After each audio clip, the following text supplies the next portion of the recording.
a number of people have talked about the advantages of medical tourism and everything that's good around it. They've tried to frame it in a better way, that package it well, you get to appear so nice. But actually, not every time that someone goes for medical tour they really enjoy. There are several challenges they really face. Remember, you're going to a new country and then policies are different, the laws are different, the care is different, everything is just different for you. So highlighting the bad things and what, of course, that is run against, and doctors try to avoid it completely. They try to avoid talking about that disadvantages of healthcare. But of course, these agents and wherever they're getting customers and what they're making profits, and so that advertisements they get and everything they throw, that is only to help them get more clients, and that's the limit as to why most people don't really talk about the challenges or how bad medical tourism can be. So you'd be asking yourself, who is this guy?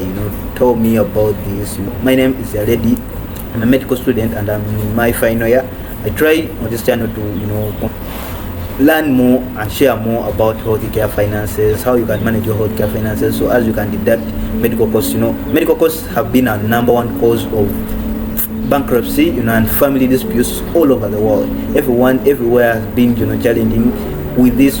Someone is at 80, at 87, at around that, and then they get a medical challenge. Of course, in most cases they'll end up spending, the whole family will end up spending lots of money to take care of this person until probably they die. Probably in most cases even the prognosis is very poor, like the outcome is very poor, and in the end probably they die. But after all this, they have spent all that money, and now the family is back to crash. The family that was quite high here and now it's low at the bottom. So that's the biggest challenge that people have been facing around this thing. So I try to consider about this and learn more and more about healthcare finances, so that probably can help out a number of families, a number of people, to save their family fortunes. My family was really crushed. The story that I had, my grandfather's story, who was diagnosed with prostate cancer at around age 87 and what. So the family spent lots and lots of money, for the palliative care and palliative treatment that was subjected unto, by the doctor. In the end, he had to, die. Of course, cancer has no definitive management as of now. Okay? So he had to pass on, and after all that thing, the family had spent lots of money. It was already divided. It wasn't, probably maybe it had no strong foundation about this. So there was no plan for what was coming, and that all resulted into the challenges that the family has been going through since that time. And now I try to learn and explore more about this topic, so as probably I can help out families, including my own, get to understand all the things like that they can spare more and more about on healthcare expenses, so as they can preserve the family fortune for the next generations. I've checked my YouTube studio analytics and I realized that 63.3% of you guys haven't subscribed, but you really enjoy my videos and you watch them.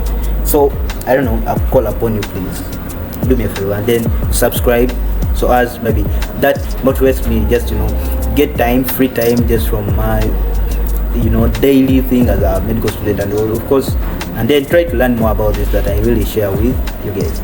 Alright, thank you for subscribing, and now let's continue with the video. I checked out different stories on social media, everywhere, people, different comments, on videos that people have really made about medical, tourism and what. And now for this particular video, I highlighted all the bad things that they have noted, all the bad experiences that they had, traveling to different countries and what.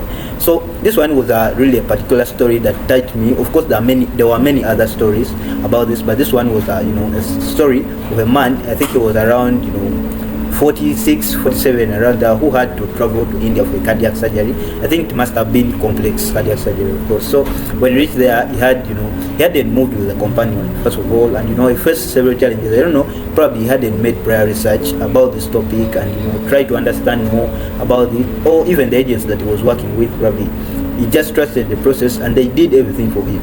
They never probably highlighted out the bad things. Of course, for an agent, it really highlights out the bad things, that you face, the challenges that you face.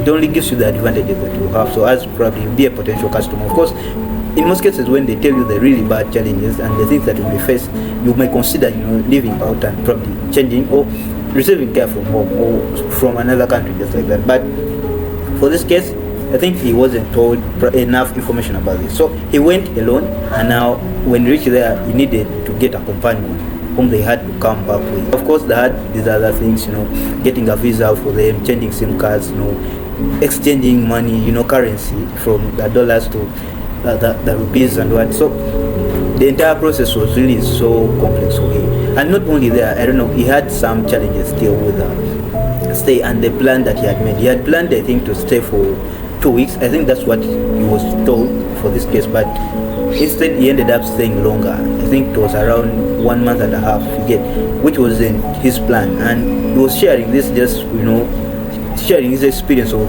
what he expected something so much better, but he ended up running into medical debt. Of course, he had to borrow some extra money to support him out through all from the 2 weeks that he had planned to now 1.5 months that he had planned and what. So when he tried to file a legal recourse and what, probably for a compensation or something like that, he realized that even filing it's more expensive than what the benefits that he will get from it and what. Of course, he had traveled back, and now even the laws the other side were really different from the laws that he had from the home country and what.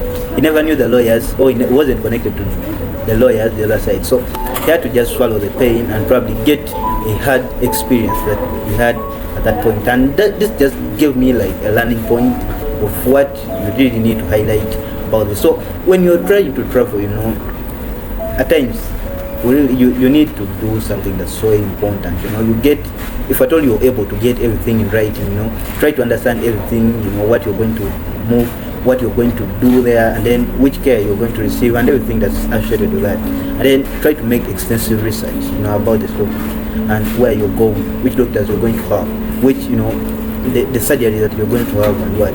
If also possible, you try to learn the language at least somehow. You need to know the language. If you are told you can't learn the language, then you have to make sure that the people that are going to give you care at least know some form of English. You get. So in these cases, you may explain a procedure that you really want, but because the person going or listening to your story is not so fluent at English or the language that you speak, and in most cases you might find you may be misinterpreted, and they do the things that they really wish or that they had, you get, but instead maybe they're affecting you somehow, one or the other. So if you learn the language, or if you make sure that probably you're speaking to someone who is so fluent at English and can understand whatever you're saying, then the prognosis is probably good. Maybe this could be one of the causes of the pain and probably the complications that this guy had. And then with that, plan always for something that's worse. You get, when you're traveling, of course you're going to a new country, and maybe you have never been there, or you've been there but probably not for this particular case or for this particular cause. So you have to plan a little more, maybe 15 to 25% extra cash, so as maybe it can cater for any complications that may come up, any extra costs that you may need. Because now when you're being told that you're going to travel, but they don't include the in-country, maybe let me say transport, the money you're going to pay, maybe even a hotel fee for the companion. Of course you might be given where to stay, and that's under the plan, but now for your companion, what the food, everything that they are going to have. So you have to plan extra, like beyond, actually 25 might be a little more, maybe make it to 30% extra from that. And then also try to coordinate for your aftercare, how you get or how you receive your aftercare treatment. You get, after maybe the surgeries, where you're going to get a follow-up from and everything just like that, because that has been a major challenge, the follow-up bit. Now you may need to travel back to your home country, but now who follow up when you're back home? Of course, if you try to use the home doctors and what, they may not be knowing exactly what you really need or the care that you really need for full recovery. So that would be quite somewhat challenging for this case.